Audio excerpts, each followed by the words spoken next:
Warahmatullahi wabarakatuh.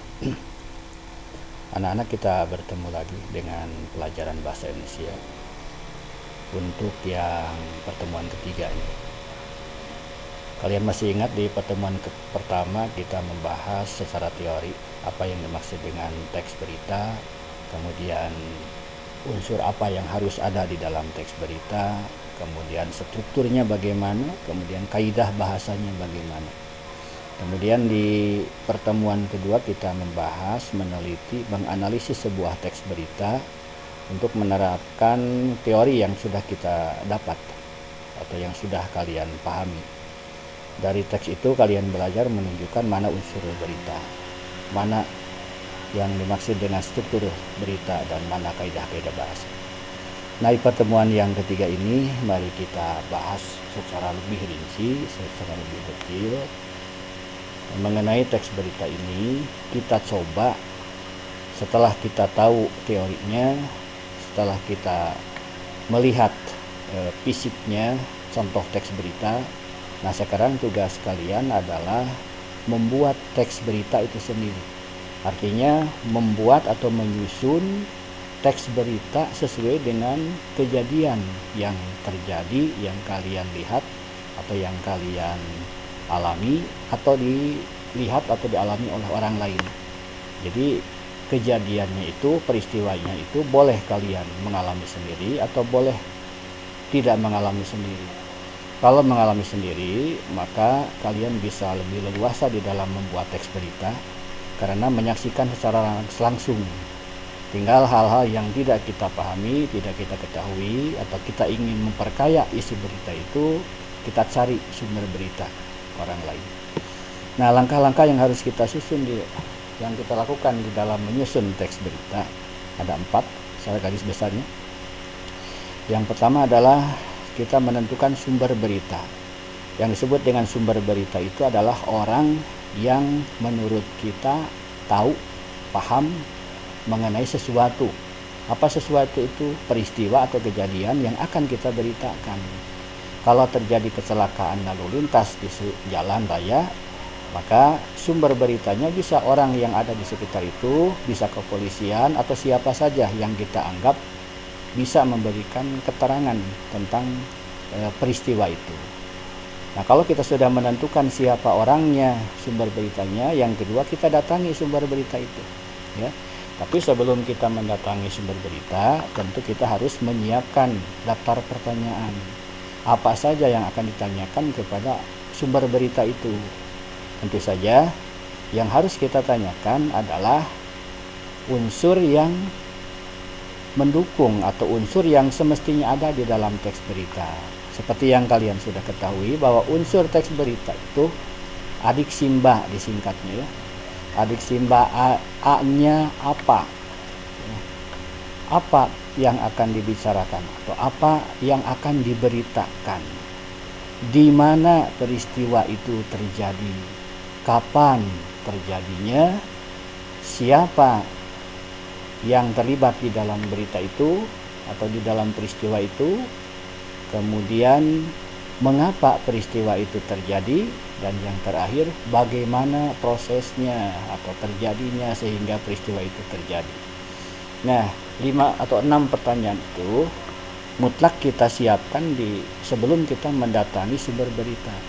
Jadi ketika kita bertemu dengan sumber berita, maka kita sampaikan pertanyaan-pertanyaan itu. Kita ajukan pertanyaan-pertanyaan itu. Kemudian yang ketiga, mencatat fakta-fakta penting. Kalau sumber berita menjawab, maka jawabannya itu kita catat. Mencatatnya tidak setiap kata kita catat, ya, tapi hal-hal yang pentingnya saja. Nah, kalau kalian ingin lebih leluasa, lebih lengkap data yang kita peroleh dari sumber data, maka bisa saja kita merekam suara sumber berita itu. Jadi orang yang kita wawancara itu kita rekam, sehingga nanti di rumah kita bisa mengulang kembali kata-katanya atau kalimat demi kalimatnya, sehingga bisa lebih akurat data yang diberikan oleh sumber berita. Nah, yang keempat, mengembangkan catatan menjadi teks berita yang utuh. dengan memperhatikan struktur dan kaidah bahasanya. Jadi fakta-fakta yang tadi yang menyangkut unsur-unsur berita, ya, kita jadikan sebuah teks berita dengan memperhatikan strukturnya. Kita ingat bahwa strukturnya itu terdiri atas kepala berita, kemudian ada tubuh berita, dan di bawah adalah ekor berita. Struktur itu susunannya begitu. Jadi jangan terbalik, ya. Jadi kepala berita, silakan dari unsur berita itu kita masukkan ke dalam kepala berita bagian mana yang akan disampaikan di situ. Ini sebagai pengantar saja, boleh dalam satu paragraf, boleh 1-2 kalimat. Dari adik simba itu, dari unsur berita itu. Jadi mau semuanya silahkan adik simba atau unsur berita itu dimasukkan di kepala berita, kecuali mengapa, bagaimana, ya.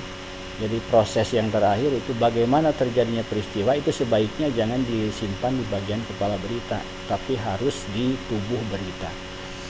Nah, sebaiknya untuk kepala berita itu cukup 1-2 unsur saja atau 3 unsur dari unsur berita itu yang disampaikan, yang sangat menonjol, yang menjadi pokok persoalannya. Nah, baru di dalam tubuh berita, ya, kalau misalnya pangkal berita atau kepala berita itu hanya 1 paragraf atau 1-2-3 kalimat, silahkan. Nah, di paragraf kedua itu bisa kita sampaikan atau kalian sampaikan seluruh unsur dari unsur berita itu. Jadi adik simba itu apa yang dibicarakan, di mana terjadinya, kapan terjadinya, kemudian siapa yang tersangkut atau yang dibicarakan di dalam peristiwa itu, kemudian mengapa peristiwa itu terjadi dan bagaimana. Nah, di dalam tubuh berita itu di paragraf kedua, kalau mau 1 paragraf, ini 1 paragraf aja lah, yang simple saja kita belajar. Dalam 1 paragraf saja, paragraf kedua kamu sampaikan adik simba itu secara rinci.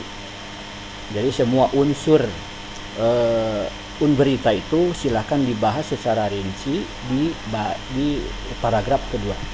Walaupun sebagian sudah dibahas di tubuh berita, di kepala berita, tapi di tubuh berita boleh diulas kembali secara rinci.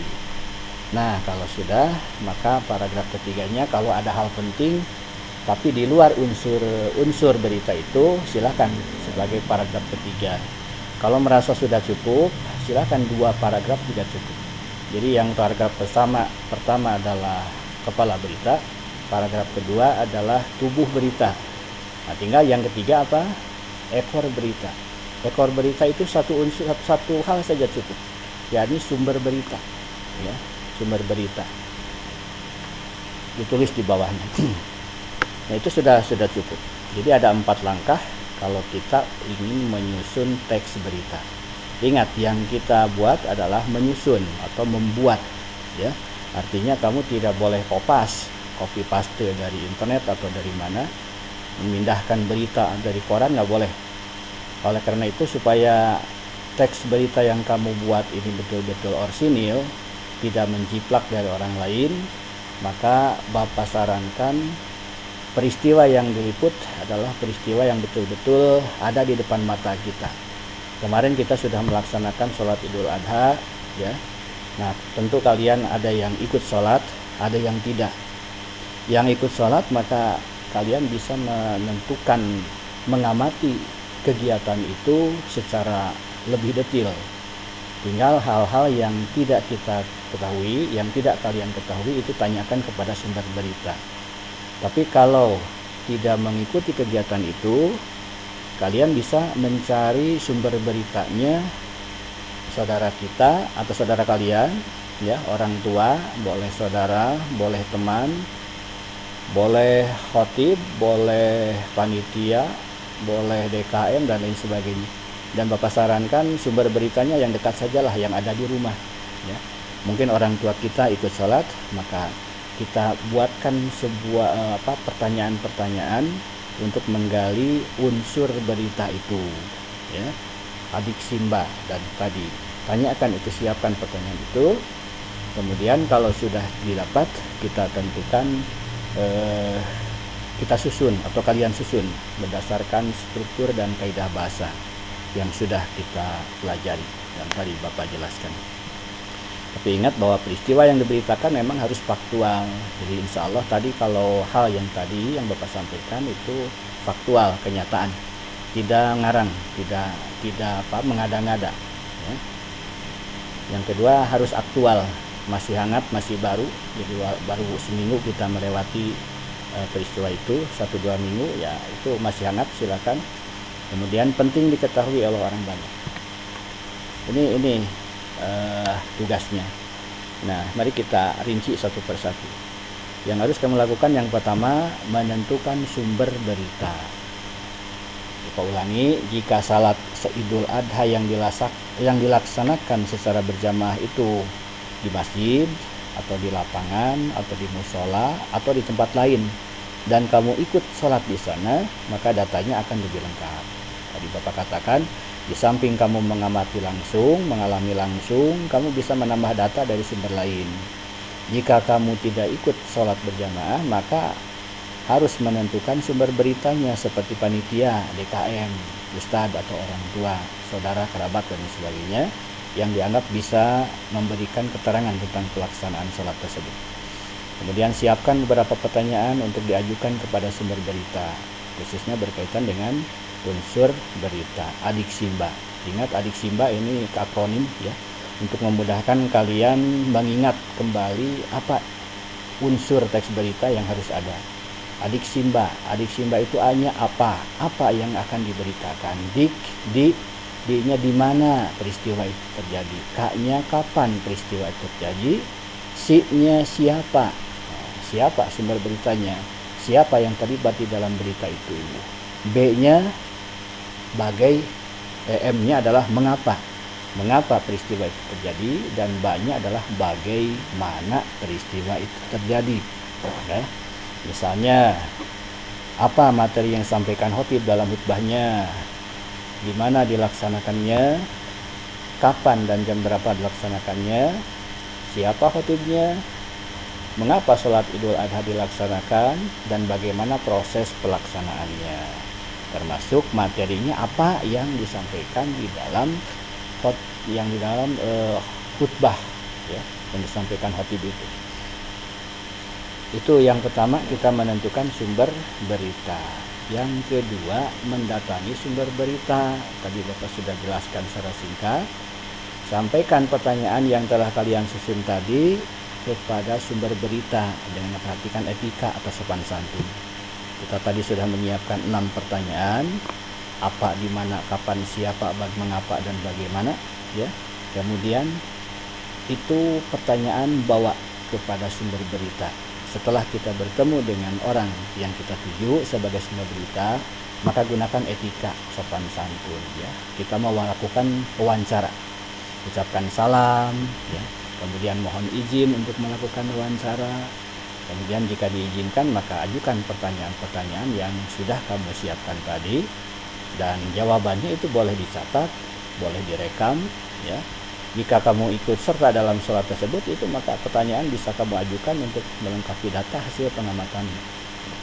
Jadi jangan merasa cukup walaupun kamu sudah mengikuti kegiatan itu, merasa cukup. Tentu kita perlu menanyakan kepada orang lain untuk hal-hal yang tidak kita pahami atau yang kurang kita pahami. Misalnya isi khutbahnya kemarin itu kita tidak tahu atau lupa lagi ya. Mungkin ada orang lain yang bisa memberikan penjelasan ya, materi. Walaupun secara singkat itu harus ada. Yang ketiga adalah mencatat fakta-fakta penting. Kita ajukan pertanyaan-pertanyaan, maka jika kamu mencatat hasil wawancara itu, catatlah hal-hal yang penting saja. Jadi kalau mencatat, jangan sampai memotong pembicaraan sumber berita ya.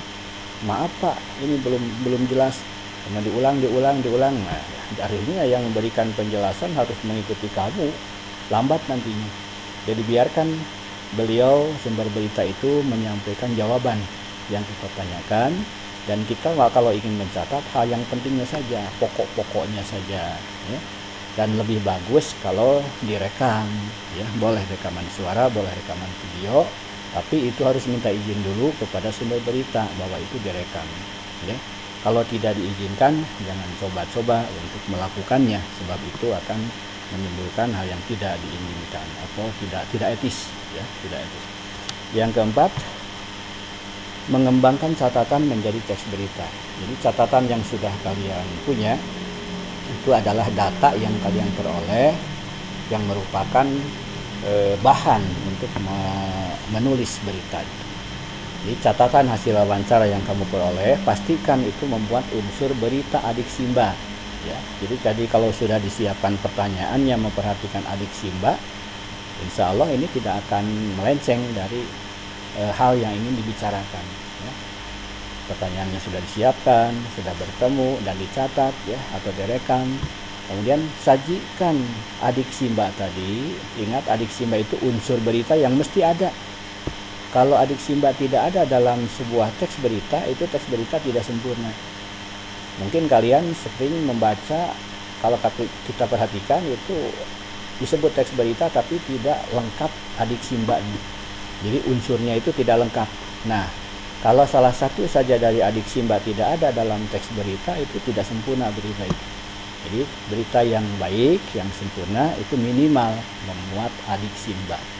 Kemudian sajikan dalam bentuk kalimat-kalimat yang tersusun dalam paragraf dengan memperhatikan struktur dan kaidah bahasanya. Tadi sudah jelaskan strukturnya mulai dari kepala berita, kemudian tubuh berita, baru ekor berita. Kemudian kaidah bahasanya perhatikan, ya. Kaidah bahasanya mulai dari menggunakan bahasa baku. Dia tidak boleh menggunakan bahasa daerah atau bahasa trokem atau bahasa gaul. Sebab bahasa-bahasa itu hanya dipahami oleh kelompok-kelompok tertentu. Kalau bahasa baku, bahasa resmi itu semua orang, semua suku, semua daerah itu akan paham dengan bahasa itu, semua golongan.